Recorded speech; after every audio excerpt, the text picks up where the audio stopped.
Game changer cinema ఎలా ఉండబోతుంది, game changer movie full story అంటూ ఈ వీడియోలో మనమైతే డిస్కస్ చేద్దాం.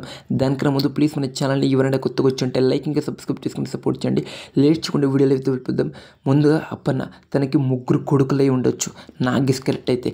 ఎందుకంటే మీరు సరిగ్గా అబ్జర్వ్ చేయండి, ఐపీఎస్, ఐఏఎస్ ఇంకా కలెక్టర్ వీళ్ళ బాడీ లాంగ్వేజ్, వాళ్ళ హెయిర్ స్టైల్ కావచ్చు, ఫేస్ కావచ్చు కొంచెం డిఫరెంట్గా అయితే మనకైతే కనిపిస్తుంది.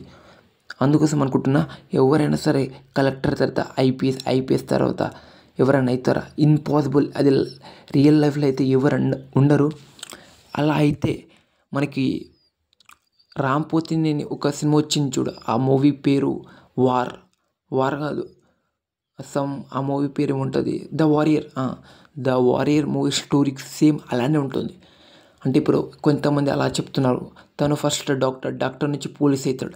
అలా మన రామ్ చరణ్ గారు ఫస్ట్ ఐపీఎస్, కలెక్టర్, అలా చేంజ్ అవ్వడం ఇంపాసిబుల్. అలా అయితే మూవీ స్టోరీ ఎవరికి అర్థం కాదు. నిజంగా మూవీ ఫ్లాప్ అయ్యే ఛాన్స్ అయితే 100% కనిపిస్తుంది. అలా వీళ్ళు ముగ్గురు డిఫరెంట్ అయి ఉండొచ్చు, వీళ్ళ జాబ్ వేరే అయి ఉండొచ్చు.